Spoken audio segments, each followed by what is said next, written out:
प्रकृति के विषय में ज्ञान प्राप्त किया। इस प्रकार से वास्तविकता इस संसार की है, जो संसार दुखालय है। अब ये जो तीसरा सत्र है, इसमें हम खोज करने वाले हैं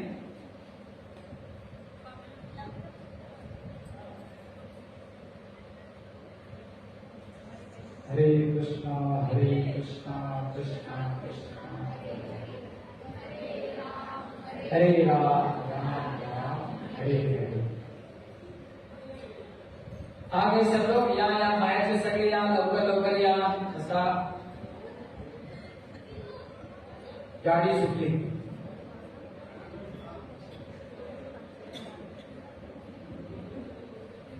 तो इस तीसरे वर्ग में हम लोग खोज करने वाले हैं, किसकी खोज करने वाले हैं? ईश्वर की। अभी तक हमने आत्मा के बारे में सुना, शरीर के बारे में सुना, कर्म के बारे में सुना, प्रकृति के बारे में सुना। अभी हम किसके बारे में सुनेंगे? भगवान के बारे में सुनेंगे। किसके बारे में? भगवान के बारे में, ईश्वर के बारे में। ये बड़ा मजेदार सवाल है, पढ़िए जरा जोर से। समझ में आया सवाल? क्या आप भगवान हैं या आप भगवान के हैं?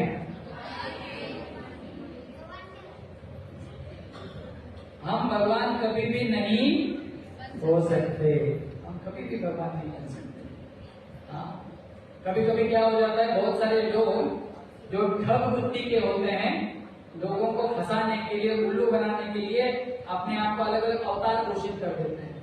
मैं कल्कि का अवतार हूँ, मैं ऐसा अवतार हूँ, मैं वैसा अवतार हूँ।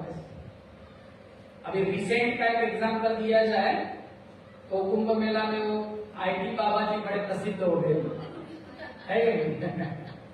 उन्होंने अपने आप को डिक्लेयर कर दिया। जब मैच हो रही थी फाइनल, उन्होंने कहा कि वो इंडिया जीत ही नहीं सकती। मैंने कह दिया, बस मैंने कह दिया। आपने देखे होंगे उसकी क्लिप, देखे होंगे क्या हुआ। तो ऐसे लोगों को क्या कहते हैं? फालतू भगवान कहते हैं। क्या कहते हैं? फालतू भगवान, जो पैदा होते हैं और क्या होते हैं? खत्म हो जाते हैं। जब तक से जो भगवान पैदा होते हैं, वो समय आने पर बहुत सारे भगवान जो अपने आप को भगवान बोलते हैं, कोई बूढ़ा होकर मर रहा है, कोई कैंसर से मर रहा है, कोई टॉयलेट में फिसल के गिर के मर रहा है, किसी को किसी के बाल पक रहे हैं, कोई टकला हो रहा है। भगवान कभी ऐसे नहीं होते। आप हमारे राजा रामचंद्र देखो, कितने सुंदर है। हमारे कृष्णचंद्र भगवान देखो, हमारे बहुत सुंदर गौरांग महाप्रभु देखो। प्रभु ऐसे होते हैं। कभी आपने भगवान को देखा? लंबी चौड़ी मूछें आ गई है और मूछों पर ताव मारना है प्रभु। भगवान के बारे में ब्रह्मा जी कहते हैं अत्यम पुराण पुरुषम नव यौवनम। भगवान सबसे पुरातन होते हुए कभी भी बूढ़े नहीं होते, हमेशा नव यौवन रहते हैं। यौवन मतलब जवान भी नहीं होते ढंग से। जवानी की शुरुआत नव यौवन जिसको कहते हैं ना, 15 से 16 साल के बीच में, जब उनको अच्छी तरह से मूछे भी नहीं आती।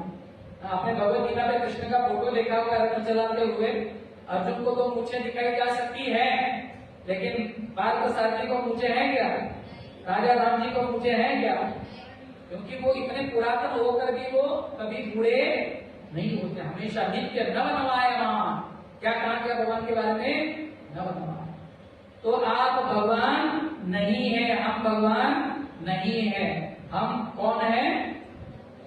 हम भगवान के हैं। हम भगवान के हैं।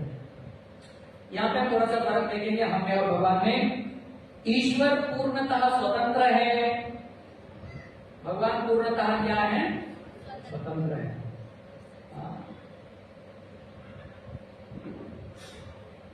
हम अपने आप को ही नियंत्रित नहीं कर सकते, तो फिर आप भगवान को या भगवान की शक्ति को या प्रकृति को कैसे नियंत्रित कर सकते हैं?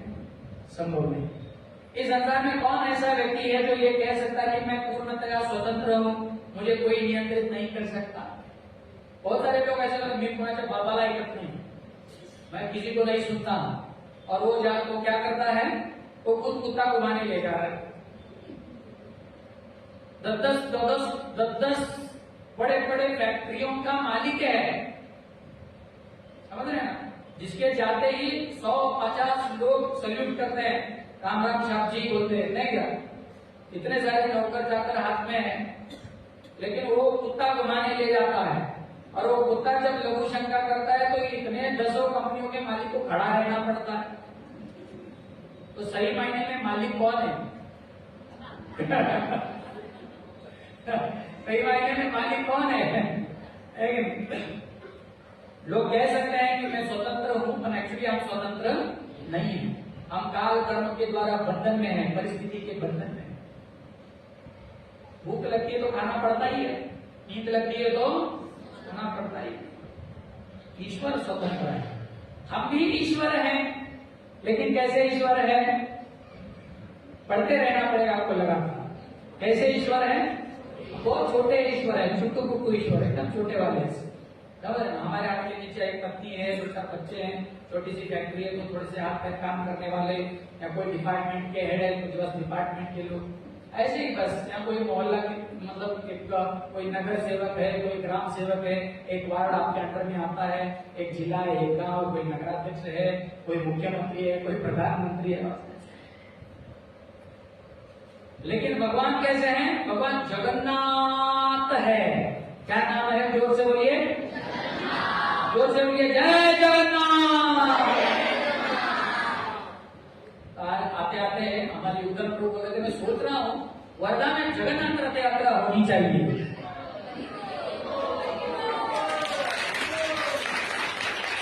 क्या लगता है आप लोगों को होनी चाहिए? ऐसा मालिक कोई है क्या? इस संसार में बहुत बड़े बड़े लोग हैं, जैसे टाटा, बिरला, अंबानी, अडानी, जो भी है, वो कितने समय में हर साल नई गाड़ी खरीदते होंगे क्या? क्या लगता है आपको? खरीदते होंगे हर साल नई गाड़ी, और ऐसा करते होंगे क्या कि भैया ये गाड़ी 1 साल इस्तेमाल कर लिए, अब इसको इस्पान वालों को दिया जाए ताकि वो प्रचार कर सके, है क्या? लेकिन हमारे जगन्नाथ जी पता है कैसे हैं? हर साल नई गाड़ी बनती है, हर साल नई गाड़ी बनती है। और हमारे यहाँ पे टाटा, बिरला, अंबानी की भी गाड़ी हो, चलेगी पेट्रोल से ही। वो भले ही इतना बड़ा टाटा, बिरला, अंबानी हो, आपको बोलेगा मेरी गाड़ी को धक्का लगाओ, तो आप लगाओगे क्या? अरे तू टाटा, बिरला, अंबानी असलं तो तुझ्या करा, मला काय फायदा, ऐसे बोलेगा कि नहीं आपने? मैं जब 2 रुपए देता हूं तभी तो तुम मेरा यहाँ मोबाइल डिस्चार्ज हुआ, दूसरे मिनट आप कॉल नहीं कर सकते। वो अपने बाप को 5 पैसा छोड़ता है क्या? जियो वाला, रिलायंस वाला है। हम भी सीना टोक के बोलते हैं, पैसे देतो तेव्हा फोन करतो, तुझं काय देणं घेणं आहे का आपल्या? आप बोलेंगे गाड़ी धक्का लगा तो मैं तेरे बाप का नौकर हो गया, ऐसे बोलो। लेकिन जगन्नाथ जी की गाड़ी कौन धक्का लगाता? अरे सारे लोगों को तो बगल में रखो, जो राजा है, राजा, वहां का जो गजपति राजा होता है, वो आके झाड़ू लगाता है। इससे बड़ा शेठ कौन हो सकता है? शेठ में शेठ पता नहीं शायद आपको, इसलिए आप क्या करो, मेरे पीछे रहो, बोलिए शेठ में शेठ, सावरिया शेठ, बाकी सब डुप्लीकेट। सबसे बड़े सेठ कौन है? कन्हैया सेठ, सावरिया सेठ। हमारे राजा राम है, दाता एक राम, भिखारी सारी दुनिया, देने वाला कौन है? राम। तो हम भी हैं ईश्वर, लेकिन कैसे हैं? छोटे से। लेकिन भगवान क्या है? परमेश्वर है। हम प्रकृति को एक सीमा तक ही नियंत्रित कर सकते हैं। आप बोलेंगे अरे प्रभु जी हमको हो सकते हैं, कुछ नहीं तो नहीं, हम अपने आप को तो नियंत्रित कर सकते हैं। मैं कुछ चीजें यदि छोड़ दी जाए, जैसे हमारे शरीर में भी कोई चीजें ऐसी, जैसे मान लीजिए हमारा हार्ट बीट्स है, या हमारी नब्ज है, या हमारी सांसें हैं, कब तक हम रोक सकते हैं? है हमारे शरीर पर भी पूरा नियंत्रण है क्या?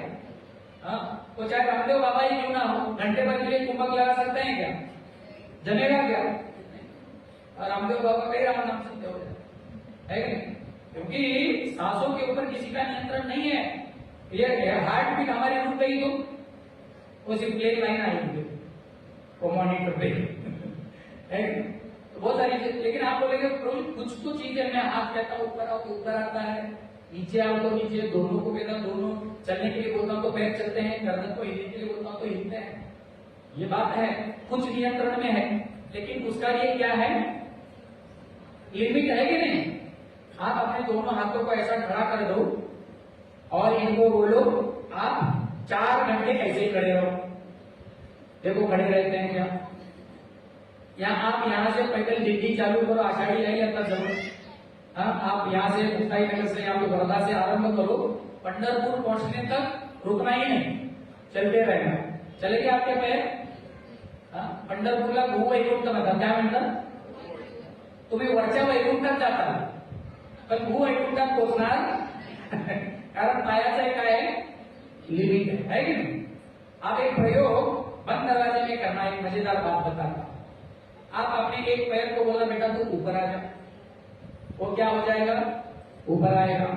फिर उसको बोला तू नीचे नहीं जाना और दूसरे को बोला तू ऊपर आ जा, देखो आपकी सुनता है। आप बोले ना दोनों पैर आपके सुनते हैं, ये प्रयोग आप करके देखो होता है। तो प्रकृति के ऊपर हमारा कोई नियंत्रण नहीं। हम अनु हैं और भगवान क्या है, पढ़िए जल्दी जल्दी, विभु है, अनंत है, अमर्यादित है। ये सारी खासियत किसकी है, भगवान की है। नीचे देखिए कुछ तुलनात्मक बातें बताई गई। हम एक छोटे से उपग्रह समझते ना, सैटेलाइट, उसको आकाश में तैरा सकते हैं, लेकिन भगवान उस तरफ देखिए, भगवान अनगिनत तारों को, ग्रहों को क्या किए हैं, तैरा रहे हैं। यूरेनस, नेपच्यून, प्लूटो वगैरह पहले बताया, अब एक ग्रह गायब हो गया बोले उसमें से, कहां चला गया पता नहीं। और ऐसे कितने सारे तारे होंगे, कितने सारे ग्रह होंगे, तो सारे भगवान की कृपा से। आवाज करना, ध्यान से सुनिए। हम 100 मंजिला क्या बना सकते हैं, इमारत बिल्डिंग बना सकते हैं, लेकिन भगवान क्या करते हैं, आगे बढ़िए। हमको एक छोटा सा घर बनाते बनाते सालों गुजर जाते हैं। एक घर बनाय, स्वप्नातलं घर बनवायसाठी किती काळ लागतो, म्हणून मराठीत म्हणतात ना, लग्न करून बघा आणि घर बांधून बघा। एक घर बांधायला उभं आयुष्य जात आहे की नाही। आमचे जिल्ह्यात मित्र या ठिकाणी आले, यादव प्रभूजी, माझे लहानपणीचे एकदम बालपणीचे एकदम प्रेमी मित्र, आमची घट्टी मैत्री। तर मला परवा दिवशी पुरुष सांगत होते, मागे आलं, प्रभूजी कितना, मैंने कहा कितना सुंदर, उनका घर बड़ा सुंदर है। मैंने कहा प्रभु आपका घर कितना सुंदर है। बोले आप भी उसके हमके खत्म हो गए अभी उसके क्या हो गए, आप भी 10 साल के, आप भी आते। एक घर बनाते बनाते सारी जिंदगी, लेकिन भगवान जो है, भगवान का नाम है संकल्प सिद्ध। बोलिए जोर से। मतलब यहाँ पे प्रभु ने सोचा और वहां पर वो बात हो गई। इस बच्चे को थोड़ा सा ध्यान, पोलिस ने माता पिता होंगे तो थोड़ा सा त्याला तिथं बाहेर बाजूला मागच्या साईडला खेळायला घेऊन जा। तो ये हमें और भगवान में क्या है, बहुत बड़ा अंतर है। हम बहुत छोटे हैं, हम अनु हैं। हम क्या है, अनु है, और भगवान क्या है, विभु है। भगवान बहुत बड़े हैं। हमारे काम बड़े छोटे मोटे होते हैं, भगवान के काम सारे मोटे मोटे होते हैं। देवी देवता कौन है, जब भगवान को देख रहे हैं तो कभी कभी लोग कंफ्यूज हो जाते हैं, उनको लगता है सब एक ही लाइन में, सब एक ही श्रृंखला में, और एक्चुअली ऐसे नहीं होता है। देवी देवता को हम देखेंगे ध्यान से। ये बड़ा सुंदर श्लोक है, श्रीमद् भागवतम स्कंद 4 अध्याय 31 श्लोक संख्या 14, जहाँ पे कहा गया है, यथा तरोर्मूल निषिंचनेन स्कंदभुजोपशाखा कामोपहाराशयतेन्द्रियाणां तथैव सर्वार्हणमच्युतेजा। क्या अर्थ है इसका, यथा तरोर मूल निषिंचनेन त्रिप्यन्ति स्कंदभुजोपशाखा। जैसे किसी पेड़ के जड़ में आप पानी डालोगे तो सारा पेड़ क्या हो जाता है, तृप्त हो जाता है। हर पेड़ के हर टहनी को, डाली को, फूल को, पत्तियों को पानी देने की जरूरत कहाँ डालना पड़ेगा, जड़ में पानी। उसी प्रकार से प्राणोपहारा क्रियाणाम, पेट में अन्न डाल दो, अलग से हाथ, नाक, कान, पैर को देना पड़ेगा क्या, पेट में डालो, हर जगह कौन है। उसी प्रकार से जब हम अच्युत भगवान को नमन करते हैं, भगवान की सेवा करते हैं, तो सारे जितने भी करोड़ देवी देवता हैं वो सारे क्या हो जाएंगे, प्रसन्न हो जाते हैं। तो भगवान के बारे में कहा गया ये प्रभु कहाँ रहते हैं?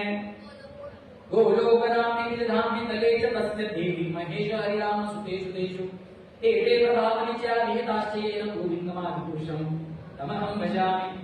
भगवान है तो फिर भगवान का अपना क्या है? धाम भी तो है। कहाँ धाम है? अब ध्यान से देखेंगे। जहाँ पे हम लोग रहते हैं उसको क्या बोलते हैं? ब्रह्मांड बोलते हैं, जो गर्भोदकशाही सागर में तैर रहा है। इस ब्रह्मांड के अलग अलग भाग करते 14 लोक होते हैं। अब बीचों बीच में है जिसको क्या कहते हैं? पृथ्वी लोक कहते हैं या भूलोक कहते हैं। तो इससे ऊपर 6 लोक है, नीचे 7 तल है। जो भूलोक है उसके ऊपर भूलोक, भूलोक, स्वर्गलोक, जनलोक, तपलोक, मरलोक, सत्यलोक, ऐसे ऊपर के साथ। नीचे अतल, वितल, सुतल, तलातल, रसातल, महातल, पाताल, ऐसे नीचे के 7 तल। ऐसे 14 लोगों को मिलकर 14 भुवन कहते हैं। क्या कहते हैं? 14 भुवन कहते हैं। तो ये महर्लोक है, उसके ऊपर ध्रुवलोक है, उसके ऊपर तपोलोक है, उससे ऊपर सत्यलोक है। देखिए इतना बड़ा ब्रह्मांड। इस ब्रह्मांड में हम कितने छोटे हैं बताइए? कितने अणु हैं? हमारी कहीं गिनती है क्या? इतना बड़ा ब्रह्मांड, इतने ब्रह्मांड में इतना सा मृत्यु लोक, उस मृत्यु लोक में इतनी सी पृथ्वी, उस पृथ्वी में इतना सा भारत, उस भारत में इतना सा महाराष्ट्र, उस महाराष्ट्र में इतना सा विदर्भ, इतना सा विदर्भ, उसमें भी वर्धा, उसमें भी वर्धे के एक बड़ा जिला तो बहुत बड़ा है, वर्धा शहर आएगा। फिर उसके बाद में एक छोटा सा मोहल्ला, उस मोहल्ले में ये शिवायन लॉन, उस लॉन के किस कोने में हम बैठे हैं, एक चेयर पकड़ के, कोई ये कोने में है, कोई वो कोने में है। और कितने नगण्य जीव हैं। हमारे बारे में शास्त्र में कहा गया है, हम कैसे हैं? बोले हम इतने नगण्य हैं, इतने तुच्छ हैं, अपने ही हाथ से गिनेंगे तो 7 फीट हमारा शरीर भरता है। आप अपने उंगलियों से गिनकर देखेंगे तो कितने, या कभी कभी लोग कहते हैं 3 हाथ के हो तुम, 3 या 3.5 हाथ के, है ना? और इसी प्रकार से हम भगवान के सामने बहुत क्या है? क्षुल्लक है, नगण्य है। हम जिस लोक में रहते हैं उस लोक को क्या कहते हैं? देवी धाम। क्योंकि संस्कृत में दुर्ग कहते हैं जेल को। हम भगवान के धाम में हमने बहुत मजा मस्ती की तो भगवान नाराज हो गए, हमको संसार में भेज दिया।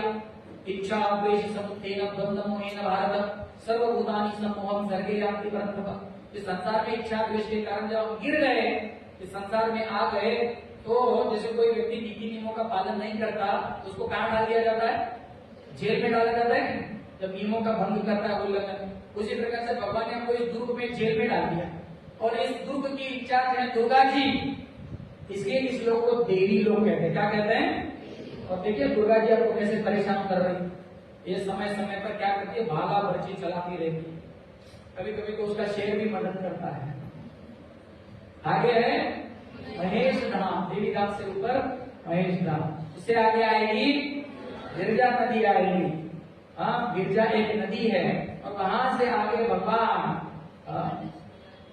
ये भगवान के अलग अलग लोग हैं जिनको हम क्या कहते हैं? हरिधाम कहते हैं।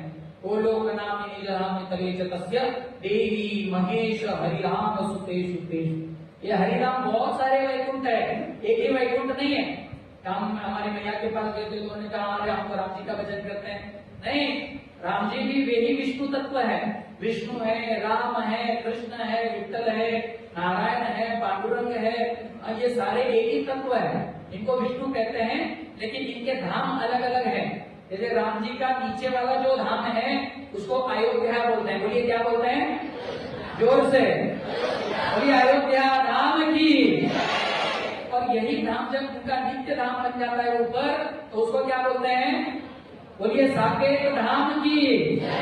हाँ, वे भगवान कृष्ण जब नीचे आते हैं उनका जो धाम होता है उस धाम को बोलते हैं, बोलिए गोकुल धाम की। लेकिन यही धाम जो ऊपर का धाम होता है नित्य धाम, उसको क्या बोलते हैं?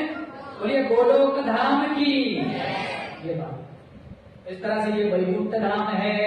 आगे हमारे राजा रामचंद्र भगवान की, तो ये उनका अयोध्या धाम है, जहाँ पे हमारे रुक्मिणी द्वारका जी। रुक्मिणी कहाँ की? रुक्मिणी कहाँ की है? विदर्भ की वर्धा, वरदायिनी नदी के तट पर ये राज्य है, इसलिए इसको वर्धा कहते हैं। तो बोलते बोलते वर्धा हो गया, है कि नहीं? तो ये विदर्भ राजा थे, भीष्मक राजा। उनकी कन्या थी। राजा आसीत् भीष्मको नाम विदर्भाधिपतिर्महान् तस्य पंचाभवन पुत्रा कन्यैका च वर्णनम्। उनके 5 बच्चे, एक कन्या थी जिसका नाम था रुक्मिणी मैया की। तो हम उस रुक्मिणी द्वारकाधीश भगवान के धाम में भी जा सकते हैं। हाँ, जहाँ पे उन्होंने वध किया कंस का, कौन सा धाम है? मथुरा धाम। और सबसे ऊपर भगवान का, ये हमारे माधव का नाम है। बोलो वृंदावन धाम की, भगवान के धाम। क्या आप वहां पे जाना चाहेंगे? कि जीना यहाँ मरना यहाँ, वर्धा के अलावा जाना कहाँ नहीं? भगवान के धाम, भगवान के धाम। एक चांद सकल पुंसम कृष्णस्तु भगवान स्वयं। भगवान के बहुत सारे अवतार हैं, लेकिन जो मूल भगवान है वो कौन है? कृष्णस्तु भगवान स्वयं। भगवान कृष्ण क्या है? ये मूल है। जैसे प्रभु के आप यहाँ पर देख सकते हैं, बहुत सारे अवतार हैं भगवान के। आप देख रहे हैं मत्स्य अवतार, कूर्म, वराह, नरसिंह, परशुराम, राम, बलराम, कल्कि, बुद्ध। भगवान के बहुत सारे क्या हैं? अवतार हैं। लेकिन भगवान कृष्ण कौन है? अवतारी। एक उदाहरण आपको देता हूँ। ब्रह्मा जी कहते हैं दीपा चिरेव हितशांतरमभ्युपेत्य दीपायते विरुद्ध हेतु समान धर्मा। जैसे मान लीजिए दिए हैं, दिए 100 दिए हैं सेम दिखने वाले, सेम अमाउंट में। उनमें क्या है? तेल डाला गया है, वाट भी सेम है, सब सेम है। हम सबसे पहले एक दिया जलाते हैं, उस दिए से सारे दिए जलाते हैं और बीचों बीच उस दिए को रख देते हैं। और किसी आदमी को बाद में बुला के पूछा जाता है बताओ इसमें से पहला दिया कौन सा है? बता पाएगा? बोलिए जल्दी, बता पाएगा? क्यों? समान धर्म। सब कैसे लग रहे हैं? समान। लेकिन सब समान होते हुए भी उस पहले दिए का महत्व कम हो जाता है क्या? क्यों? वो यदि नहीं होता तो बाकी के सारे नहीं जलते। वैसे ही राम, कृष्ण, हरि, गोविंद सारे एक जैसे हैं, उनमें कोई भेद नहीं है। लेकिन जो कृष्ण है वो आदि है, उन्हीं से सारे अवतार क्या होते हैं? निकलते हैं। वे कुछ है, वे सबके मूल है। कृष्णचंद्र भगवान की। तो आगे हम देखेंगे, सवाल उठता है। फिर क्या सवाल है? पढ़िए जरा जोर से। भगवान कौन है? तो इसके 2-3 उदाहरण जवाब दिए गए हैं। अभी हमें निर्धारित करना है कि सही मायने में भगवान कौन है। तो सबसे पहले बताया गया है क्या भगवान, पढ़िए क्या है? बहुत सारे लोगों को ऐसे लगता है क्या भगवान निर्विशेष निराकार एक ज्योति जैसे है, एक पुंज जैसे? बहुत सारे लोग होते हैं तो लाइट वाइट लगाते हैं, बोलते ध्यान करो, आप आईना देखो, ये करो, ऐसे ऐसे बहुत सारे पथभ्रष्ट करने वाली संस्थाएं आ गई है संसार में। निराकार ब्रह्म को भगवान मानते हैं, ज्योति को भगवान मानते हैं, लाइट को भगवान मानते हैं। कुछ लोग होते हैं शक्ति की उपासना, शाक्त होते हैं, शक्ति की उपासना करते, बोले मूल तो शक्ति है, शक्ति ही नहीं रहेगी तो शक्तिमान कैसा? ऐसे फालतू के तर्क वितर्क लोग देते हैं। तो क्या प्रभु निर्विशेष ब्रह्म है? क्या वो एक शक्ति है? या वह एक पूर्ण पुरुषोत्तम व्यक्ति है? ये सवाल। भगवान कौन है? क्या भगवान ब्रह्म है निराकार? क्या भगवान एक शक्ति है? क्या भगवान एक व्यक्ति है, एक मनुष्य है जो हमारे साथ प्रेम का क्या करेंगे? आदान प्रदान करेंगे? क्या ऐसे प्रभु हैं जिनको हम अपने हाथ से मक्खन खिला पाएंगे? क्या ऐसे प्रभु हैं जो मेरे साथ बात कर पाएंगे? क्या ऐसे प्रभु है जो मेरे सुख दुख में मेरा साथ देंगे? प्रभु एक्चुअली है कैसे? ऐसा बहुत बड़ा सवाल उठता है। तो इस सवाल का जवाब हमको यहाँ पर ढूंढना है। सबसे पहले हम क्या करेंगे? भगवान के ब्रह्म स्वरूप के बारे में देखेंगे। बहुत सारे लोग कहते हैं कि भगवान क्या है? ब्रह्म स्वरूप है, एक ज्योति कुंज है, बस ध्यान करो, ध्यान करो, ध्यान। और धीरे धीरे उसमें क्या होगा? समा जाए। ऐसे अपने अस्तित्व को क्या कर दो? खत्म कर दो ऐसे। लेकिन एक्चुअली ऐसा नहीं है। वो आगे मैं आपको समझाऊंगा। बहुत सारे लोग कहते हैं भगवान तो कण कण में है नहीं? भगवान हर जगह है, बात एकदम सही है। तो यदि वे हर जगह है तो निश्चित रूप से भगवान परमात्मा होंगे। भगवान कौन होंगे? परमात्मा होंगे। लेकिन वास्तविकता क्या है? ये पढ़िए। वास्तविकता यह है कि परमेश्वर एक अत्यंत आकर्षित क्या है, व्यक्ति है। ये जो ब्रह्म वगैरह है वो भगवान के शरीर से निकली। भगवान भगवत गीता में स्पष्ट कहते हैं, ब्रह्मणो ही प्रतिष्ठा अहम, मेरे से ही ब्रह्म ज्योति निकल रही है, मैं ही परमात्मा के रूप में कण में समाहित हूँ। तो भगवान के स्वरूप है, लेकिन मूल भगवान जो है वो क्या है, वो व्यक्ति है, वो व्यक्ति है। और वो व्यक्ति कौन है, भगवान श्री कृष्णचंद्र भगवान की। अब भगवान के बारे में जैसे आपको प्रैक्टिकल उदाहरण दिया जाएगा, पढ़िए। क्या है, कंपनी है। क्या नाम है कंपनी का, माइक्रोसॉफ्ट कंपनी। इसके ब्रांचेस कहां कहां पे है संसार में, हर जगह है। ये पूरे जगत में व्याप्त कंपनी है और सुव्यवस्थापित है। हर जगह इनका काम बढ़िया से चल रहा है, हर जगह इनके ग्राहक हैं, खरीदार हैं, हर जगह है, कंपनी है। लेकिन आगे क्या, उस कंपनी के पीछे एक क्या है, व्यक्ति है। किसी व्यक्ति के बगैर कंपनी ऐसे ही ऑटोमेटिक चालू हो जाएगी क्या, उसको शुरू करने वाला, उसको बढ़ाने वाला कोई क्या होगा, व्यक्ति होगा कि नहीं। इसलिए इतनी बड़ी जगत व्यापी कंपनी होते हुए भी उसका एक कौन है, मालिक है। और वो मालिक कौन है, वो मालिक एक व्यक्ति है। बोलिए कौन है, व्यक्ति है। कौन है वो व्यक्ति, यस, ये मालिक है, ये स्वामी है, जिन्होंने कंपनी बनाई बढ़ाई। जैसे आगे आप देखेंगे, क्या लिखा है, एक छोटे से बीज में बड़ा वृक्ष है। देखिए आपने देखा होगा, बरगद का पेड़ सबसे बड़ा होता है नहीं, लेकिन उसका बीज कितना होता है, आपने देखा कितना बीज होता है, बहुत छोटा बीज होता है। एक बार क्या हुआ, एक व्यक्ति थे, उन व्यक्ति ने कहा, दो प्रकार के भक्त थे, एक ब्राह्मण था और एक बेचारा वो मोची था, पदप्राण सीने वाला मोची था। लेकिन जो मोची था वो क्या करता था, वो भगवान की भक्ति बड़े प्रेम से करता था, लगन के साथ करता था, उसकी बहुत श्रद्धा थी, बड़ा विश्वास था।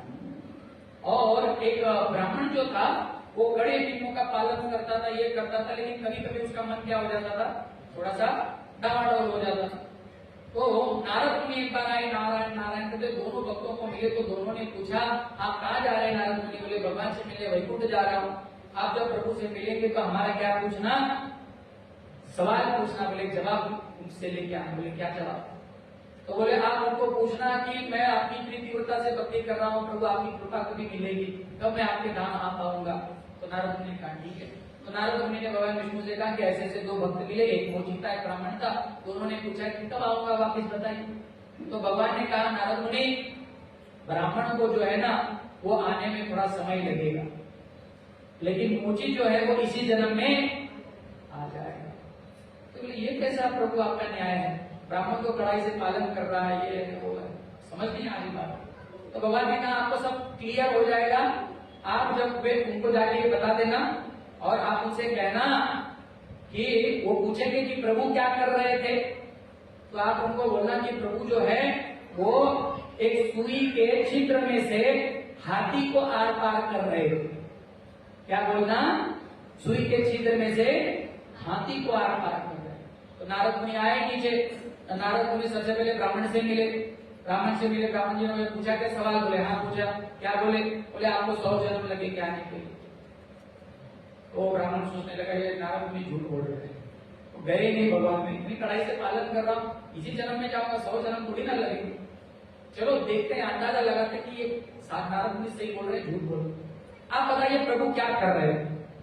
तो उन्होंने कहा कि प्रभु सुई के नोक में से क्या कर रहे थे, हाथी, बोलिए जोर से, हाथ पार कर रहे थे। तो उसने कहा ठीक है नारद जी आप आइए, अपना स्वागत है। तो नारद मुनि ने देखा कि अरे इसका तो विश्वास ही नहीं। तो वो बोला, हंसने लगा मन मन, नारद जी जो है वो मेरा मजाक कर रहे हैं, मेरा उल्लू काट रहे हैं, ठीक है, फंसा रहे हैं मुझको। तो ठीक है महात्मा जी आप आगे बढ़िए। तो नारद मुनि समझ गए सही में इनको कितना समय लगने वाला है, 100 जन्म, क्योंकि कर तो रहे हैं सब, लेकिन क्या नहीं है, विश्वास नहीं है। तो मोची बैठा था, वो पेड़ के नीचे बैठा था और वो भी बरगद के। तो उसको जाके नारद मुनि ने कहा, उन्होंने पूछा भैया आप बताओ। तो भगवान ने कहा था उसको भी बोलना 100 जन्म लगेगी और बाद में तुमको पता चलेगा वो क्यों इस जन्म में आए। तो नारद मुनि ने उसको कहा कि आपको 100 जन्म लगेंगे। ये मोची ने भी पूछा ना कि प्रभु ने क्या बताया आपको, कहा कि हे मोची आपको कितने जन्म लगेंगे। इतना सुनते ही वो सारे काम धंधा छोड़ के नाचने लगा, जोर जोर से पागल की बात क्या करने लगा, नाचने लगा। बोले क्यों नाच रहे? बोले देखो मेरे प्रभु कितने दयालु है, मैं इतना पापी हूँ, पशुओं को मारता हूँ, उनके चमड़े से सीखता हूँ, इतना अधम जीव होकर भी केवल 100 जन्म में मैं प्रभु को पा लूंगा। ये इतने दयालु है मेरे, इतने दयालु है प्रभु, मेरे प्रभु बड़े दयालु है। तो उसने भी पूछा प्रभु क्या कर रहे थे। नारद जी ने उनको पूछा, पूछो आपको मुझ पर विश्वास है क्या? बोले हाँ आप पर विश्वास है। आपको नारद आप मुझे पूछ लो कि मैं आपको बताऊंगा कि प्रभु क्या कर रहे थे, पूछोगे नहीं? कहा आप बता दीजिए मेरे प्रभु क्या कर रहे थे। तो नारद ने कहा कि प्रभु क्या कर रहे थे, सुई के छिद्र में से हाथी ये जो मोची था बेचारे, उसके दोनों नेत्रों से अश्रुधारा बहने लगी। बारंबार वही खड़ा खड़ा प्रभु को प्रणाम करता है, उठ के हाथ ऊपर करता है, फिर प्रणाम करता है, हाथ ऊपर, धन्य हो प्रभु, धन्य हो प्रभु, धन्य है आप, धन्य आपकी लीला। तो उसने कहा क्या पागल, हाथी को कोई छिद्र में से सुई के कौन पार कर सकता है? ऐसे ही मजाक किया मैंने तुम्हारे साथ। बोले नारद जी मेरे प्रभु बड़े चमत्कारिक हैं, मेरे प्रभु कुछ भी कर सकते हैं। जो प्रभु इतने से छोटे से बीज में इतना बड़ा यदि वटवृक्ष डाल सकते हैं तो हाथी को क्यों नहीं पार कर सकते सुई के छिद्र में से? बोलो कन्हैया लाल की। तो ये चमत्कार है मेरे प्रभु का। तब नारद मुनि समझ गए कि इस मोची को कितना समय लगने वाला है, इसी जन्म में वो जाने वाला है। तो ये भगवान है। देखिए मराठी में कहा था जसं दिसतं तसं म्हणून जगत हसतं। जिंदगी वैसी नहीं होती है जैसी दिखती है। जरूरी नहीं कि जो आंखों से हम देख रहे हैं वैसा हो। यहाँ पे तो हमको क्या दिख रहा है, जैसे हम ट्रेन में देखते हैं, मान लो कोई व्यक्ति बीच वाली ट्रेन देख रहा है तो उसको इंजन तो दिखाई नहीं देता, बीच के डिब्बे देखते हैं, वो सोचने लगता है कि ये डिब्बे भाग कैसे रहे है ना। उसको क्या लगता है इंजन के डब्बे ऑटोमेटिक क्या हो रहे हैं, भाग रहे हैं। लेकिन जब आगे देखता है तो उसको पता चलता है कि इनको भगाने वाला कौन है, इंजन। इंजन नहीं रहेगा तो डब्बे वहीं के वहीं खड़ी रहेंगे। उसी प्रकार से इस ब्रह्मांड में जो भी कुछ घट रहा है, कोई ऐसे वो बिग बैंग थ्योरी होगी ना, ऐसा ही कुछ वक्त आराम से हो गया और ये हो गया वो, ऐसे कैसे हो सकता है? एक सामान्य से सामान्य छोटी सी चीज बनाने के पीछे भी उसका डूअर होता है, उसका कर्ता होता है। तो ऑटोमेटिक कैसे क्या हो सकता है? तो इतना बढ़िया से नियोजन प्रयोजन देखिए। 100 साल के बाद कब ग्रहण होगा आज हम बता सकते हैं, इतना एक्यूरेसी है। सूर्य एक सेकंड के लिए भी लेट होता है क्या कभी? सारे ग्रह वक्री होते हैं लेकिन सूर्य कभी वक्री नहीं होता। कितना नियम है भगवान का, कितना नियम है। इतनी सारी नदियां समुद्र में प्रवाहित होती है, समुद्र कभी अपनी सीमा लांघता है क्या? लांघता है? कितना क्या अलग पानी पड़ रहा है, गंगा कितनी बह रही है, समुद्र में कितनी घुस रही है, ऐसी कितनी नदियां। तो ये सारा चमत्कार किसका है?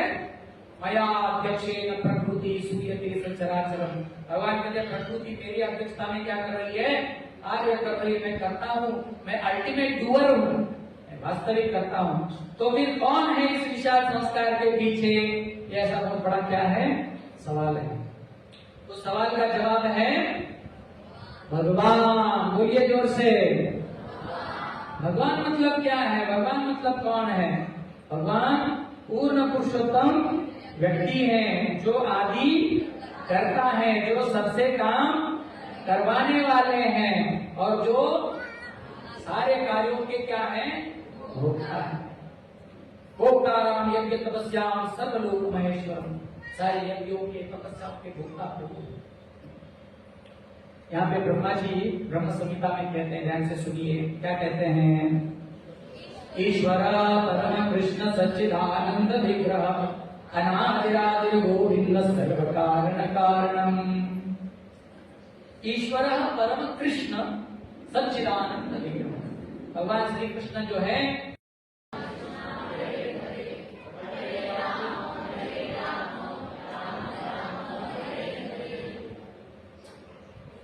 तो जब हमको पता चल गया कि भगवान ही सभी चीजों के पीछे हैं, सभी कारणों के कारण हैं, तो सवाल उठता है फिर भगवान कौन है? उनको भगवान क्यों कहा जाता है? भगवान शब्द का अर्थ क्या है? ऐसा शब्द तो हमने कभी जीवन में नहीं सुना, समझा। इसको लिटरली कैसे समझा जाए, इसका अक्षरशः शब्दशः अर्थ क्या है? तो पराशर संहिता में पराशर मुनि कहते हैं, क्या कहते हैं? ऐश्वर्यस्य समग्रस्य वीर्यश्च यशश्च प्रियः ज्ञान वैराग्ययोश्चैव षण्णाम भग इति गणा। इन 6 ऐश्वर्यों को भग कहते हैं। 6 ऐश्वर्यों को क्या कहते हैं? भग कहते हैं। और जिसके पास ये भग है उसको भगवान कहते हैं। ये 6 ऐश्वर्य क्या है? तो ध्यान से देखेंगे तो पता चलेगा। ऐश्वर्य से समग्र ऐश्वर्य में सबसे ज्यादा पैसा। भगवान से ज्यादा पैसा किसके पास होगा? है कोई माइका लाल? कोई व्यक्ति ये कह सकता है कि मैं बिलियनियर ये हूँ, वो हूँ, ऐसा हूँ, वैसा हूँ। अब फोर्ब्स की लिस्ट में अब मेरा पहले नंबर आ रहा है, उसमें चढ़ाव लगी रहती है ना। कभी टेस्ला के मालिक आ जाते हैं, कभी माइक्रोसॉफ्ट के आ जाते हैं, कभी अमेजॉन, कभी इसके, कभी उसके, ऊपर नीचे लिस्ट होती रहती है। लेकिन भगवान के साथ ये लफड़ा नहीं है। जिस माता महालक्ष्मी की कृपा पाने के लिए हम इतने कष्ट भोगते हैं, इतना परिश्रम करते हैं, इतने व्रत वैकल्य करते हैं, वो लक्ष्मी माता उस नारायण के कहाँ बैठी है? कहाँ बैठी है? तो ऐसे प्रभु को लक्ष्मी की क्या कोई कमी है क्या? इन प्रभु का दर्शन जाके आप तिरुपति बालाजी में करो तो पता चलेगा कि धनी व्यक्ति किसको कहते हैं। है तो भगवान जो है सबसे बड़े क्या है? धनवान है। ऐश्वर्य समग्र वीर्यश्च, प्रभु जितनी शक्ति किसमें है क्या? आजकल संसार में देखते वेट लिफ्टर्स होते हैं, बड़ा बड़ा वेट उठाते हैं। कितने घंटे के लिए उठाते हैं? 1-2 घंटे के लिए, 1-2 घंटे बस रिकॉर्ड ब्रेक हो गया, तुरंत फेंक देंगे, वरना क्या हो जाएगा? तो गर्दन में गिरा लेके हाथ पैर तोड़ सकता है। कभी कभी आपने वीडियो ऐसे देखे होंगे, उठाने जा रहे हैं, हाथ पैर तोड़ लिए, गर्दन पे गिरा लिए, छाती पे गिरा लिए, अब दूसरा आगे उठाएगा नहीं तो उठ नहीं पाएंगे। लेकिन भगवान ने उन्नति 7 साल की आयु में गोवर्धन धारण किया, पहाड़ उठाया, और वो भी कैसे उठाया? भगवान ने दोनों हाथ नहीं लगाए, एक हाथ लगाया। आप ध्यान से देखेंगे तो आपको पता चलेगा, हमारे जो 2 हाथ होते हैं ना, इन दोनों हाथों में जो दाहिना हाथ होता है ज्यादा मजबूत होता है, बायां हाथ थोड़ा सा क्या होता है? कमजोर होता है कि नहीं? इसलिए कभी कभी कोई सामान्य काम हो तो हम क्या बोलते हैं? ये तो मेरे बाएं हाथ का खेल, ऐसे बोले, क्योंकि उसके लिए ज्यादा मोटा हाथ जरूरी नहीं। तो भगवान ने पहाड़ कौन से हाथ में उठाया? बाएं हाथ में उठाया। मानो ये कह रहे हैं कि ये तो मेरे बाएं हाथ का खेल है, वो भी पूरे हाथ में नहीं, उंगलियों पे, वो भी सारी नहीं, एक, और वो भी मोटी वाली नहीं, छोटी वाली। हमारे आचार्य हैं जीव गोस्वामी, वो तो यहाँ तक कहते हैं कि पूरी उंगली पर भी नहीं, नाखून के ऊपर। एक दिन मान इंद्र को मार्यो, नख ऊपर गोवर्धन धार्यो, नाम पढ़ो गिरिधारी राधे, श्याम श्यामा श्याम, जय माधव मदन मुरारी, राधे श्याम श्याम। ये तो बड़ा मजेदार संगीत में कोर्स चल रहा है, बड़ी अच्छी बात। तो भगवान सबसे बड़े क्या है? वीर्यवान, पहाड़ उठाते, सबसे ज्यादा धन है, सबसे ज्यादा शक्ति है। वीर्य से यशस्च, भगवान जितना यश किसका है? हम देखते हैं मोदी जी, इनका उनका बड़े बड़े नेता लोग अपना बर्थडे मनाते हैं, पैसे दे दे के लोगों को बुलाते हैं। जन्माष्टमी में कौन किसको न्योता भेजता है? लेकिन देश विदेश तक लोग क्या करते हैं? जन्माष्टमी मनाते हैं। कृष्ण का बर्थडे कौन नहीं मनाता? सब मनाते हैं। इतने प्रसिद्ध भगवान है। श्रेय, भगवान जितना सुंदर कोई है क्या? भगवान से बढ़कर कोई सुंदर कोई नहीं सकता। आप उतने शुद्ध भक्त नहीं है, मैं भी उतना शुद्ध भक्त नहीं हूँ, लेकिन फिर भी मैं आपको आपकी खुली आंखों से सुंदर भगवान का दर्शन करा सकता हूँ। बताइए आप में से कितने लोग देखना चाहते हैं? अरे आप सब लोग देखना चाहते हैं? आइए, आपका स्वागत है। ये कार्यक्रम जैसे ही समाप्त होगा, आके माधव का दर्शन करो। इसका दर्शन करो, और उसके बाद में बताना इस संसार में इनसे सुंदर किसको देखा है क्या। आप यहाँ पे आना, पास में आके देखना, झुक कर देखना और तब बताना इनसे सुंदर कोई है क्या, प्रभु से सुंदर कोई नहीं। ज्ञान प्रभु का कितना आगाध है। हजारों लोगों ने गीता के ऊपर टीकाएं लिखी, पर कोई एक माइकालाल पैदा नहीं हुआ ये कह सके कि भगवत गीता में भगवान ने इस जगह पे ये गलत बात बोली है। कोई व्यक्ति ऐसा? और कैसी सिचुएशन में यहाँ पे छोटा बच्चा क्या क्या कर रहा है तो उसको डिस्टर्ब हो रहा है, लेकिन भगवान ने कैसी परिस्थिति में गीता सुनाई। चार घोड़े की लगाम हाथ में है, सारे शब्द बच गए, तथा शंका से वैरेश परमाणु को मुखा ससेवा भी अन्यंत शब्द सुनो भगवत। सारे ब्रह्मांड में हल्ला गुल्ला हो रहा है, इतना कीका भीम मारो काटो दौड़ो पीटो आक्रमण, ऐसा हल्ला गुल्ला चल रहा है। और आपको बड़े ध्यान से बैठ के एकदम चेयर पे आराम से सुखासन में बैठ के कथा सुन रहे हैं, इतने सारे श्रोता मिले हैं, लेकिन प्रभु को बेचारा एक ही श्रोता मिला है। और कौन है? अर्जुन, जो क्या बोल रहा है, उसको चक्कर आ रही है। ऐसा बेचारा एक श्रोता मिला है, उसको प्रवचन सुनाना है। बताओ, चार घोड़ों को हाथ में लेकर, घोड़े जो होते हैं दिखने के लिए मजबूत होते हैं, लेकिन सबसे डरपोक प्राणी होता है, उसके सामने पटाखा जला के देखो क्या करता है। तो इतना आवाज हो रहा हो तो घोड़े शांति से खड़े थोड़ी रहेंगे। प्रभु गीता का प्रवचन कर रहे, थोड़ा सा ध्यान लगा, वो तो चिल्ला रहे थे, नाच रहे थे, कूद रहे थे, उनके लिए ऐसा कोई आसान नहीं था। बेचारे ड्राइवर सीट पे बैठे हैं, घोड़ों को भी संभाल रहे, प्रवचन भी दे रहे, उसको झांक के देख रहे हैं, वो नीचे बेहोश गिरा है और उसको भगवान ने गीता सुनाई। 45 मिनट में प्रवचन सुनाया। जो अर्जुन ये कह रहा था, प्रभु जी ब्रह्म की वचन ये मतलब मेरा मन डूब रहा है, 45 मिनट की गीता सुन के बाद में क्या कहने लगा? नष्टो मोहा सुतिर्लब्ध्वा त्वत्प्रसादात्मया स्थितोस्मिन् गतसन्देहः करिष्ये वचनं तव।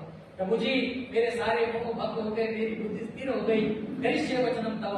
अभी आप जैसे बोलोगे प्रभु वैसा मैं करने के लिए तैयार। ये है भगवान का ज्ञान, ये भगवान का ऐसी परिस्थिति, विकट परिस्थिति में गीता सुनाई जो 5-5.5 हजार वर्षों के बाद भी आपके जैसे मेरे जैसे भूले भटके लोगों को मार्गदर्शन कर रही है।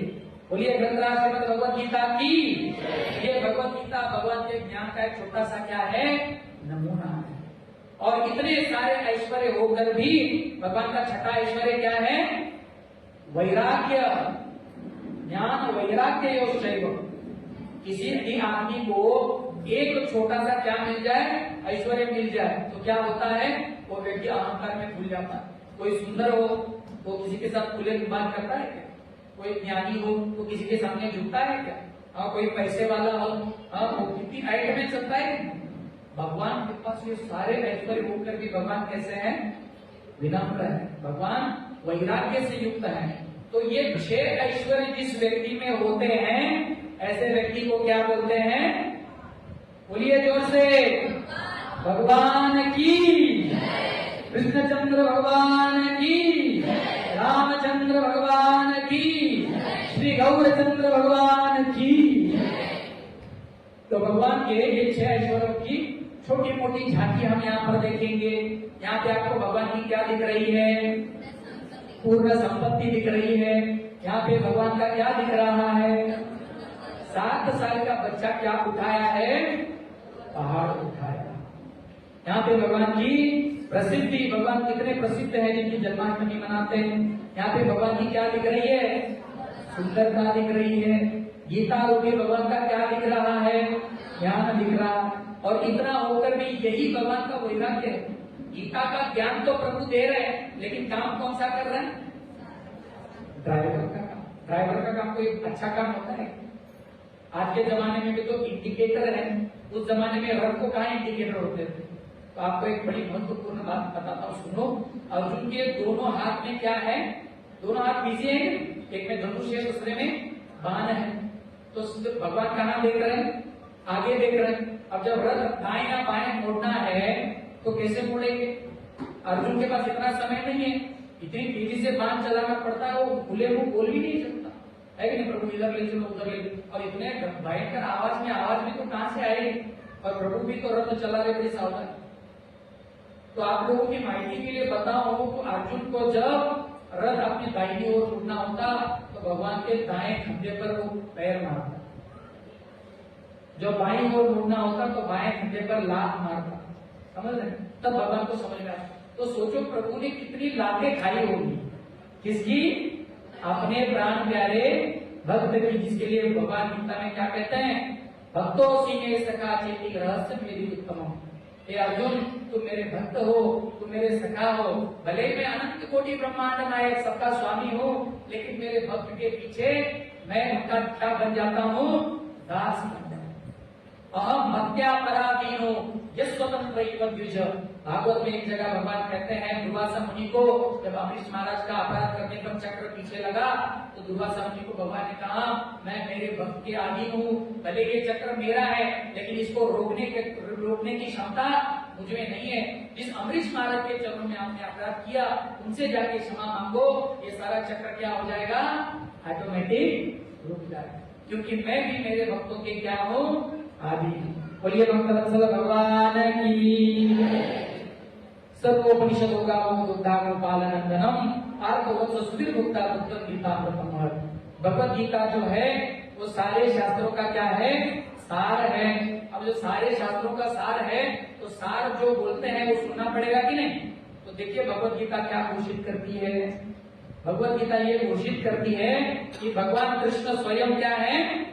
भगवान है, और वे खुद कहते हैं भगवत गीता के अध्याय क्रमांक 8 में और श्लोक संख्या 10 में क्या कहते हैं? अहम सर्वस्य प्रभवो भक्तः सर्वं प्रवर्तते इति मत्वा भजन्ते मां उदाः। अहम सर्वस्य प्रभवः मत्तः सर्वं प्रवर्तते। संसार में जो भी चीजें आप देख रहे हैं, जिनके बारे में आपने सुना है, सुन रखा, वो सारी चीजें किससे निकलती है? भगवान से निकलती है। सभी चीजों के भगवान क्या है?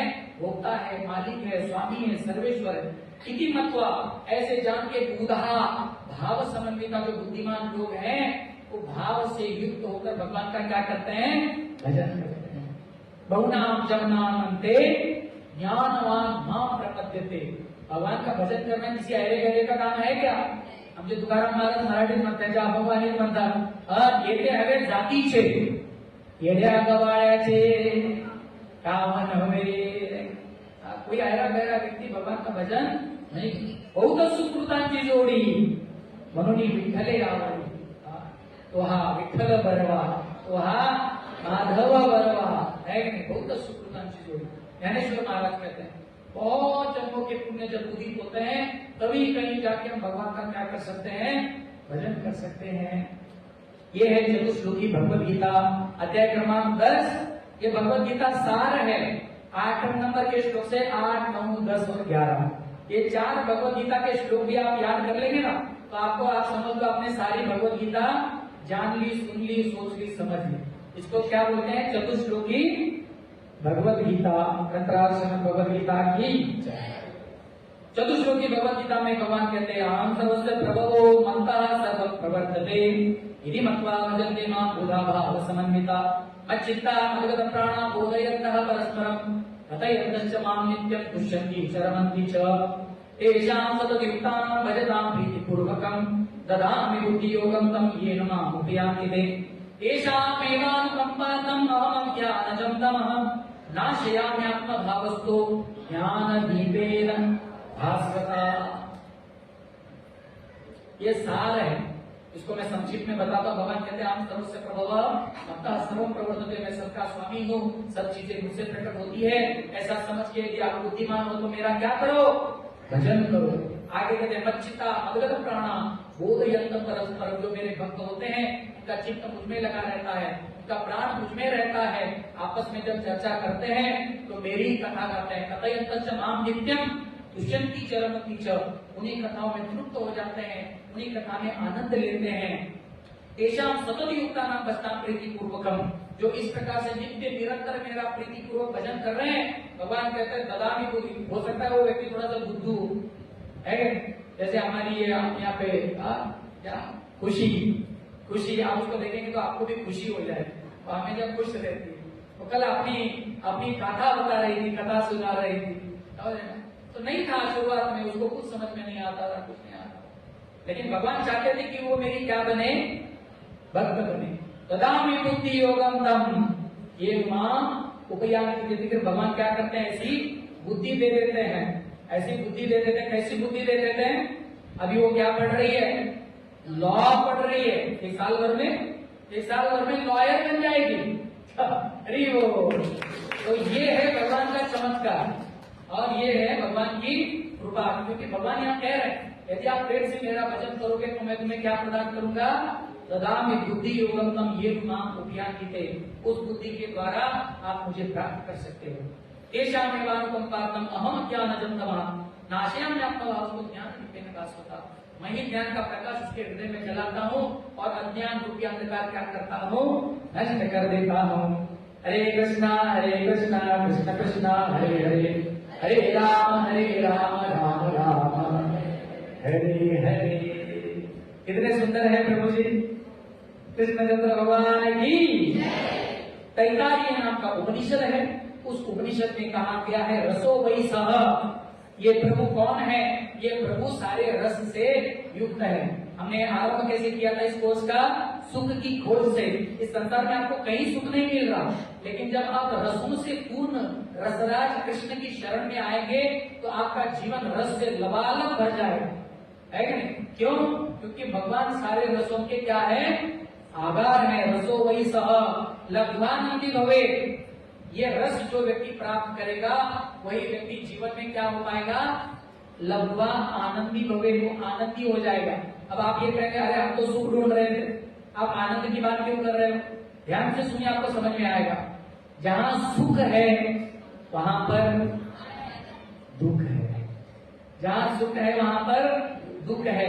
लेकिन आनंद एक ऐसी चीज है जो भगवान से संबंधित है। नंद घर जय कन्हैया, ये सच्चिदानंद घन भगवान है। आनंद जो है वो भगवान को रेफर करता है। इसलिए आप ध्यान से देखेंगे तो आपको पता चलेगा आनंद शब्द का कोई विरुद्धार्थी शब्द ही नहीं है।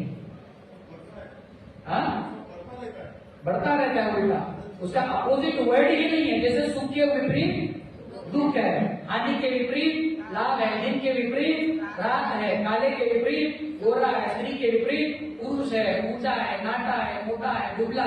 लेकिन आनंद के विपरीत तो कुछ है क्या? आपके लिए होमवर्क जब घर में जाके थोड़ा सोचो, ढूंढ के देखो कुछ मिलता है क्या। कोई लोग ये कह सकते हैं प्रभु जी आनंद के विपरीत तो निरानंद है। आनंद के विपरीत बोलिए जोर से, क्या है? लेकिन नीरा नाम का प्रीफिक्स जो है उपसर्ग तो आपने लगाया, आनंद तो एज इट इज है। आनंद कहीं गया क्या? नीरा किसने लगाया? आपने लगाया अपनी मर्जी से। लेकिन आनंद कभी टस का मस नहीं होता, इसलिए लब्ध्वा आनंदी भवेत् है।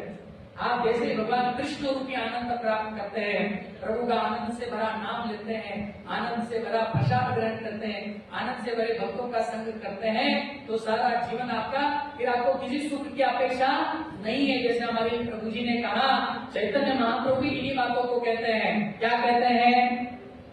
जैसे आप प्रभु का नाम लेने लगते हैं, आनंदापुदिवर्धनम प्रतिपदम पूर्णामृता स्वादनम सर्वात्मस्नपरम परम विजयते श्री कृष्ण संकीर्तन। आनंदामुदिवर्धनम प्रतिपदम पूर्णामृत स्वादनम, ये आनंद का जो समुद्र है ना, प्रतिपदम वर्धनम, हर पद पर क्या होने लगता है? बढ़ने लगता है। यही खासियत है। हरे कृष्णा कृष्ण कृष्ण हरे हरे, हरे राम राम राम हरे हरे। बहुत बहुत धन्यवाद। हरे कृष्णा। भगवान कृष्ण की विशेष कृपा हम सभी पर बनी रहे, ताकि हम सभी अच्छे कर्म करें और सभी सद्गुणों से परिपूर्ण जीवन को जी सके। हरे कृष्णा कृष्ण कृष्ण हरे हरे, हरे राम राम राम हरे हरे। आनंद आ रहा है आप लोगों को? हमारे यहाँ पे हाँ बोलने के लिए जोर से हरि बोल बोले, बोलिए कितना आनंद आ रहा है। ऐसे बार बार सुनना चाहते हैं कि नहीं आप लोग? तो हरि बोल बोलते हैं थोड़ा जोर से। आपका इतना आनंद देख के मैं भी बड़ा आनंदित हो गया हूँ। यहाँ से हम तीसरी स्लाइड आरंभ करते हैं। यहाँ पे हमारा कार्यक्रम समाप्त नहीं हुआ है। अब ये सारी बातें जो हमने देखी है उसका आगे हमको क्या देखना है? सारा देखना है कि लेना क्या है। बातें तो सारी समझ में आ गई, लेकिन प्रैक्टिकल एप्लीकेशन जरूरी है कि नहीं? तो ये आप देखना चाहेंगे। तो यहाँ पे हम 1-2 मिनट इस महामंत्र का क्या करते हैं, कीर्तन करते हैं और उसके बाद में कार्यक्रम आगे बढ़ाते हैं। 7:40 हो गए हैं। 7:40 हो गए हैं। 1-2 मिनट कीर्तन करते हैं और हमारे यादव प्रभु किधर है, बुलाइए उनको। यादव प्रभु आए हैं क्या, बुलाइए बुलाइए। यादव प्रभु गॉड गिफ्टेड है, उनको भगवान की विशेष देन है कि बड़ा सुंदर वो गाते हैं। तो यादव प्रभु हमारे एक भजन गाएंगे, एक कीर्तन गाएंगे। आप उस कीर्तन का क्या कीजिए, आनंद लीजिए। 1-2-4 मिनट के लिए आप भी जो है अपने पैर थोड़ा सा नृत्य कर सकते हैं, कीर्तन में भाग ले सकते हैं। और इससे आगे जो है हम आखिरी 10-15 मिनट का आखिरी शो है, उसको देख के इस कार्यक्रम को समाप्त करते हैं। गीता की यादवपुर से निवेदन है, आइए भक्तों को लाइए, कीर्तन कीजिए। और जो लोग जो बैठे हैं बैठ सकते हैं, जो वॉशरूम आदि जाके आना चाहते हैं, जलपान करना चाहते हैं कर सकते हैं। जो लोग कीर्तन में सामने बैठे भाग लेना चाहते हो कीर्तन भी कर सकते हैं। हरे कृष्णा। यादव प्रभु जी की जय। यहाँ पे झांझा भी आ गया है, ये प्रभु जी हमारे झांझा भी बजाते हैं। कीर्तन कीजिए, हरि बोल।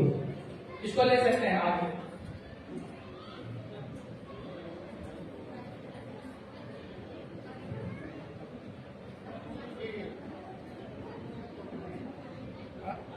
और 15 मिनट है, इसके बाद में आते हैं।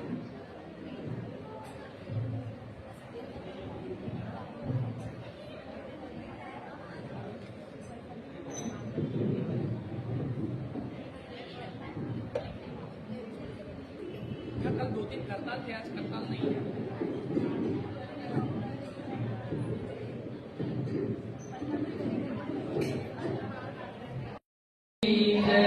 तो संस्था के द्वारा मैं आपका हार्दिक स्वागत करता हूं।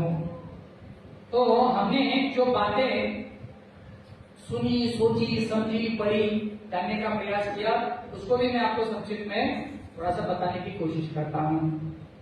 जैसे सवाल क्या था, बड़ा महत्वपूर्ण सवाल, आपको थोड़ा सा जोर से पढ़ना पड़ेगा। मैं कौन हूं? और जवाब क्या था, मैं शरीर नहीं आत्मा हूं और इस भौतिक शरीर में आया हूं। ये बातें आपकी क्लियर हो गई। आगे पुनः बड़ा सुंदर सवाल उठता है, मैं कहां से आया हूं? उसका जवाब क्या है,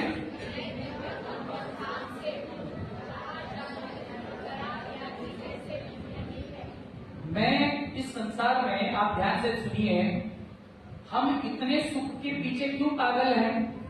क्योंकि सुख प्राप्त करना ये हमारा स्वभाव है, आनंदी रहना ये हमारा क्या है, स्वभाव है। हाँ, और वो स्वभाव ही नहीं, वो हमारा अधिकार है। सुख प्राप्त करना हमारा क्या है, इसलिए आदमी इतना खटाखट करता है, क्योंकि उसका वो स्वभाव है। क्योंकि सही मायने में आत्मा के स्तर पर देखा जाए तो वो हमेशा सुखी रहना चाहता है, वो हमेशा अपने पिताजी के साथ रहना चाहता है, वो हमेशा वैकुंठ में रहना चाहता है।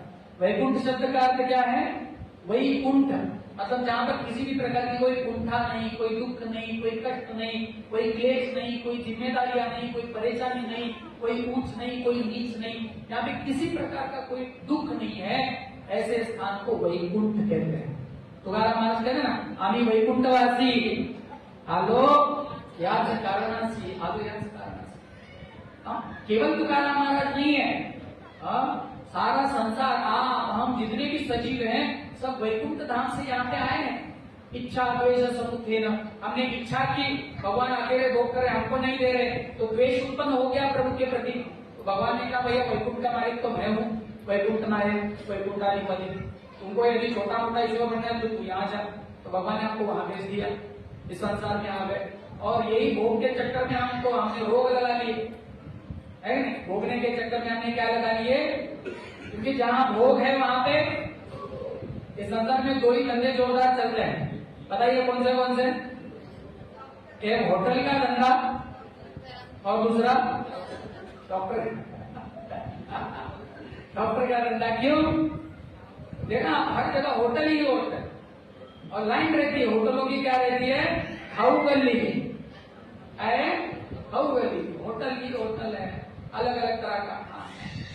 और जैसे हम क्या करते हैं, भोग करते हैं, तुरंत हमको क्या चले जाते हैं, तो डॉक्टर सबसे पहले क्या बोलता है, ये बंद कर, दवाई तो दूंगा लेकिन सबसे पहले ये क्या कर, खाना पीना बंद, डाइट शुरू हो जाए, डाइट प्लान लिख के दूंगा, ऐसे करना है।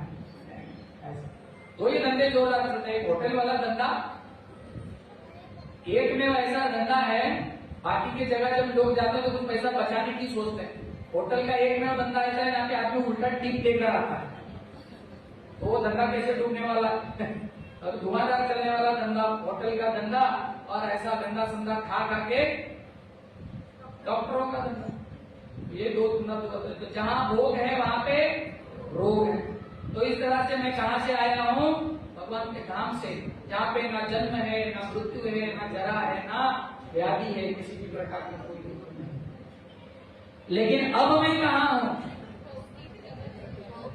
भौतिक जगत में जो क्या है, दुखालय।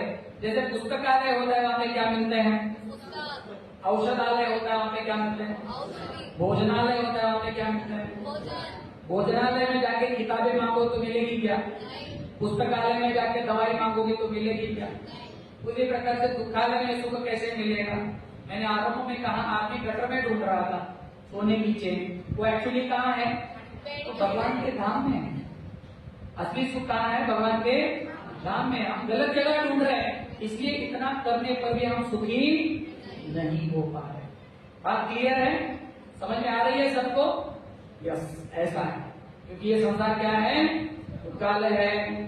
अब मैं कहा हूं, और भी वही सवाल, अब मैं कहा हूं, मैं भगवान से स्वतंत्र होना चाहता था, इसलिए मुझे इस संसार में भेजा। यही बात। जैसे कोई बच्चा होता है ना, तो देखता अपना बाप गाड़ी चला रहा है, ओ बाबा मला भी गाड़ी का ना, मला भी कार दे दे। तो पिताजी क्या करते हैं, उसको छोटे बच्चे की खिलौने वाली कार लेके दे देते। वो भी सोचता है मैं भी ड्राइवर हूँ, और वो क्या करता है, कार चलाने लगता है, उसको ड्राइवर को भी पार्किंग करता है इधर। लेकिन सच्चा सुख जो है वो अपने पिताजी के साथ उनकी गाड़ी में बैठ के घूमने में है ना। अपनी गाड़ी जब तक चलाता रहे, अपनी साइकिल जब तक चलाता रहता है, इधर की कभी उधर की, कभी हाथ टूट गया तो यहाँ से खून, कभी वहां से। तो वैसे हमने अपने शाश्वत पिता अहमद जगतो माता राता पिता, जो भगवान गीता में कहते हैं, ऐसे पिता को छोड़ के हम इस संसार में आए नकली गाड़ी चलाने के लिए, और हर जगह क्या कर रहे हैं, एक्सीडेंट कर रहे हैं, धक्का मुक्की चल रही है और दुख भोग रहे हैं। जैसे हमने देखा एक सत्र में, सुख केवड़ा है, कीड़ा एवढं, जवा एवढं, और दुख कितना है, पहाड़ जितना है। आठवत की नाही, जात्यातले आणि सुखातले उड्या मारतात जात्यामध्ये। अरे प्रत्येक जण दुखी होना है। ये भी एक बड़ा विचित्र सवाल है। क्या सवाल है, मुझे अलग अलग शरीर क्यों मिले हैं, क्योंकि जितनी इच्छाएं उतने सारे शरीर। क्योंकि भगवान क्या है, बहुत ज्यादा दयालु है। बोलिए क्या है, तो आप जो भी इच्छा रखते हैं प्रभु आपको भर भर के देते हैं। आप रात बनाई सोने के लिए, दिन में भी एसी लगा के कंबल ओढ़ के सोते हैं, तो भगवान बोलते बेटा तू बालू बन। तू क्या बनेगा, तथास्तु। क्या बनेगा, वो ऐसा वैसा नहीं, वो सफेद वाला भालू पोलर बेर बनता है। वो कितने दिन सोता है, आप देखना, वो जो उत्तर दक्षिण ध्रुव में भालू रहते हैं ना, जब जो खा खा के इतने मोटे तगड़े हो जाते हैं, फिर 4-4 महीने 8-8 महीने क्या हो जाते हैं, आप नेट जियो पर देख सकते हैं।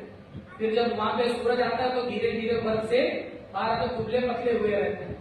कितना सोते हैं, भगवान बोलते तुमको सोना अच्छा लगता है, क्या कर, अंट संट खाने की बड़ी इच्छा है, चाट मसाला इधर उधर रास्ते पर का भोजन। प्रभु बड़े दयालु बोलते बेटा तू सुअर बन। क्या बनेगा, सुअर बनेगा।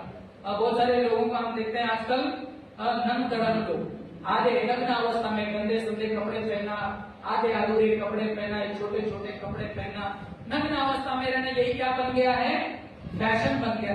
प्रभु बड़े दयालु, प्रभु बोलते हैं तुझको मैं पेड़ बना देता हूँ, फिर तुम ऐसे तुमको कोई कपड़ा पहनने की जरूरत नहीं, धूप आएगा, ऊन आएगा, बारिश आएगा, सब सहन करते रहो।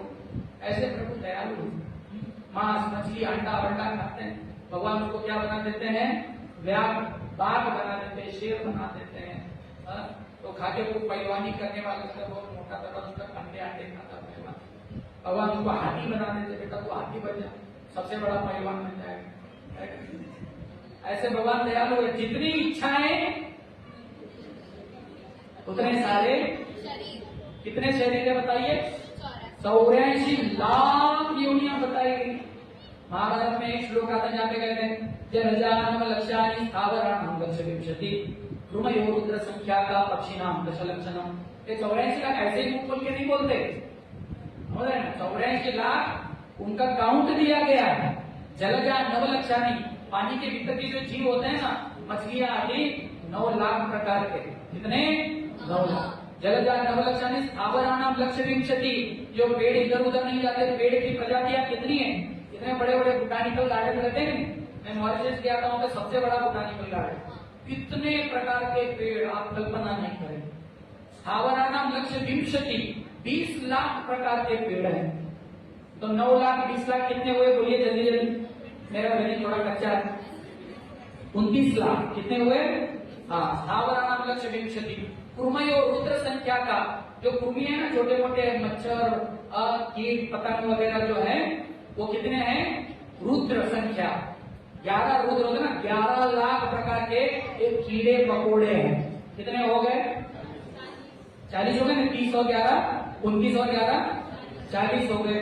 पक्षी नाम दश लक्षणम, जिनको पंख है, ऐसे पंछी कितने हैं, 10 लाख प्रकार के। कितने हुए, 30 लक्षानी पशवः, कुत्ते बिल्ली हिंस्र पशु, पालने वाले न पालने वाले, डोमेस्टिक एनिमल वाइल्ड एनिमल, ये सारे मिला के कितने हैं, 30 लाख प्रकार के। कितने हुए, तो छोटे कुत्ते से लेके बड़े डायनासोर तक कितने, 30 लाख। कितने हुए टोटल, 80। और चतुर्लक्षानी मानव, 4 लाख प्रकार के मनुष्य, यक्ष राक्षस किन्नर ये वो ऐसे। कितने हुए टोटल, 84। तो जितनी इच्छाएं उतने आपको क्या मिलेंगे, शरीर मिलेंगे। टेंशन आता है ना, तो फिर सवाल उठता है, एक कब तक चलेगा प्रभु ये कार्यक्रम, पुनरअपि जन्मम पुनरअपि मरणम, जठरे शयन, वही लफड़ा कब तक चलता है, बस घूम रहे घूम रहे घूम रहे। और हम भी यही मस्त है, हमको क्या दिक्कत है, जीना यहाँ मरना यहाँ, इसके सिवा जाना कहाँ है, यही पड़े हैं क्या है। तो हमारा ये कर्तव्य है जो हम भूल गए, हमको इस जंजाल से निकल के कहाँ जाना है, वैकुंठ में जाना है, भगवान के धाम। जाऊ देवाचिया गावा देव देई लगिसावा, जब तक हम भगवान के धाम नहीं पहुंचेंगे आपको शाश्वत शांति शाश्वत सुख कदापि नहीं मिल पाएगा। हमारे साथ सबसे बड़ी समस्या ये है कि हम लोग यहीं रहना चाहते हैं, हम वर्धा छोड़कर भी कहीं नहीं जाना चाहते। ऐसे हमारी हालत हो गई। एक साइंटिस्ट था, उसने क्या किया, एक चूहे को पकड़ के पिंजरे में डाल दिया और उस पिंजरे में उसने 3 बटन बिठाए। कौन से कलर के, एक लाल था, एक पीला था और एक हरा था। और चूहा जो है बेचारा भागदौड़ कर रहा है इधर उधर। पहली बार चूहा पकड़ा, अब वो बड़ा दुखी था कि मैं किसमें अटक गया हूँ, पिंजरे में। अब भाग भाग के वो क्या हो गया, बेचारा थक गया और पिंजरे का द्वार तो बंद है और वो बेहोश हो गया। थोड़ी देर बाद उसको जागृति आई तो उस चूहे ने सोचा भैया इससे बाहर में अभी कभी नहीं, तो अभी क्या करते हैं, अब यही बढ़िया से करेंगे। तो देखा 3 बटन है, क्यूरियोसिटी, वो पहुंचा देखने के लिए।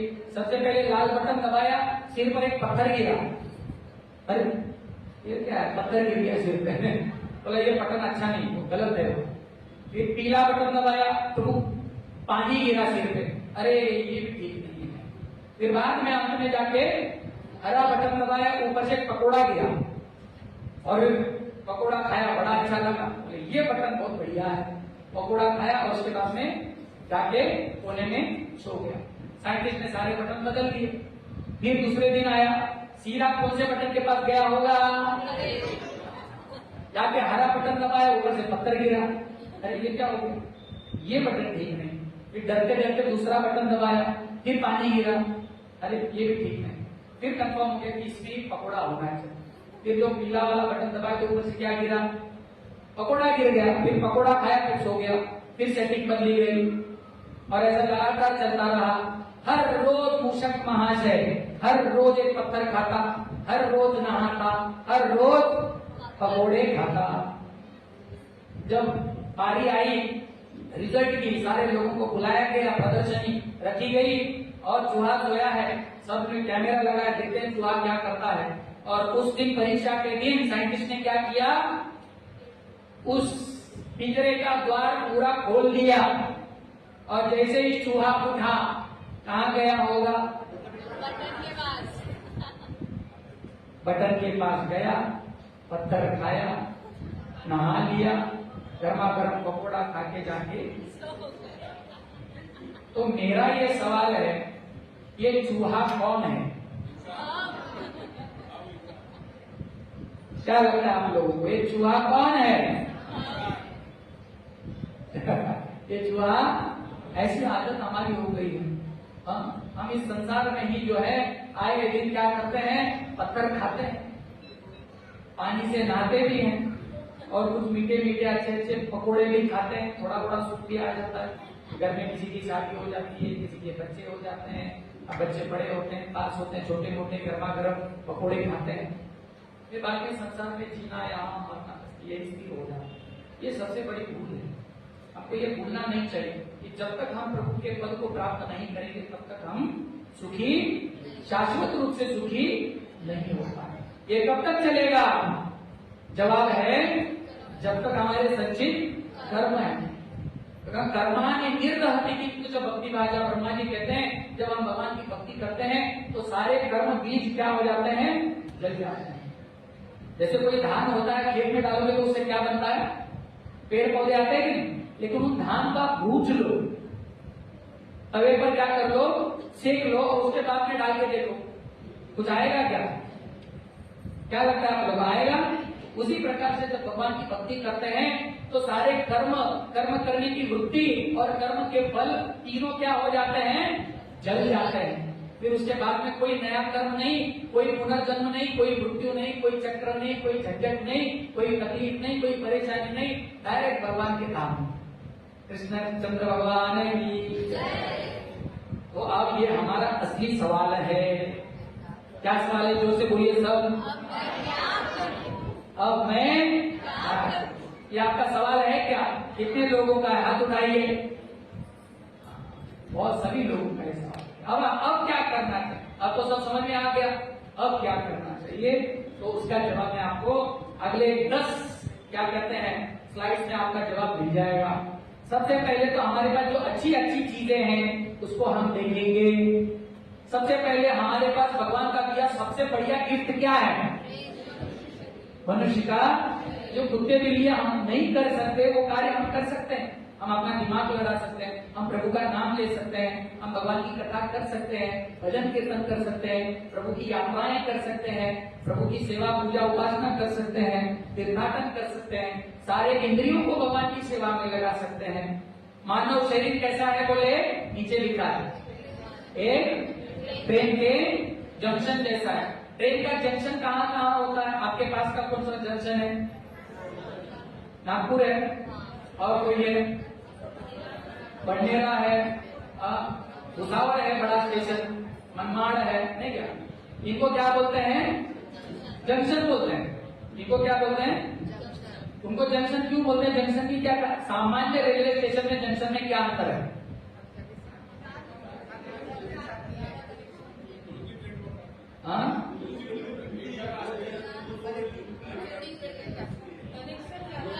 कनेक्शन ज्यादा हो। यस। तो इसका सीधा साधा जवाब यह है कि जंक्शन उसे कहते हैं जहां से आपको हर दिशा की ट्रेन मिल सकती है। समझ में आया? जंक्शन किसे कहते हैं? जो ट्रेन आपको वर्धा से नहीं मिलेगी वो ट्रेन आपको भुसावल से जरूर मिल जाएगी। क्योंकि वो जंक्शन है, वहां से हर दिशा के लिए क्या जाती है। वैसा ही मनुष्य शरीर, यहाँ से आप नरक भी जा सकते हैं, स्वर्ग भी जा सकते हैं, वैकुंठ भी जा सकते हैं, संसार में भी रह सकते हैं। भगवान गीता में कहते हैं ऊर्ध्वं गच्छन्ति सत्त्वस्था मध्ये तिष्ठन्ति राजसा जगन्य गुण वृत्तिस्था अधः गच्छन्ति तामसा। सात्विक लोग ऊंचे लोगों में जाते हैं, तामसिक लोग नीचे लोगों में जाते हैं, राजसिक लोग संसार में रहते हैं। इस प्रकार से इस अगला सवाल है कि मैं अपना मूल घर भगवान के धाम कैसे जा सकता हूँ। उसका जवाब है अपने सारे पिछले जन्मों को क्या करना है, शुद्ध करना। तुकाराम महाराज कहते हैं आलिया भोगाची असावे सादर, जे आपण भोग भोगलेले त्याचे कर्म दुसऱ्याने का भोगावं, है कि नहीं। तो जो पाप किए हैं उनको आपको क्या करना है, भक्ति भजन के द्वारा वो सारे कर्म फलों को नष्ट करना है, सारी कर्म वासनाओं को नष्ट करना है। जो भी कार्य करना है वो अकर्म होना चाहिए, प्रभु की प्रसन्नता के लिए होना चाहिए। अब ये प्रभु की प्रसन्नता के लिए कर्म क्या होता है, ऐसे कर्म को कहा जाता है भक्ति कर्म। बोलिए जोर से, ये भक्ति कर्म क्या है, नीचे देखिए लिखा गया हमारे इंद्रिय तृप्ति के लिए नहीं, इसकी प्रसन्नता के लिए। अभी आप देखिए यहाँ पर एक चित्र दिख रहा है, इसका उसका क्या संबंध। इस चित्र में आपको क्या दिखाई दे रहा है, एक सोल्जर जो है, एक जवान जो है क्या कर रहा है, युद्ध कर रहा है। क्या कर रहा है, युद्ध कर रहा है। और अपने देश की ओर से, अपने सरकार के ऑर्डर पर, अपने सीनियर लोगों के ऑर्डर पर वो क्या कर रहा है, दुश्मनों को मार गिरा रहा है। एक साथ 100,000 लोगों को क्या करेगा, मारेगा। और जितने लोगों को वो मारेगा उतने उसको क्या मिलेंगे, स्टार्स मिलेंगे, मेडल मिलेंगे, परमवीर चक्र मिलेगा, जितने ज्यादा लोग मारेंगे। और उसके ठीक विपरीत एक आदमी अपने ईर्ष्या में आकर, अपने क्रोध में आकर एक भी आदमी को यदि मार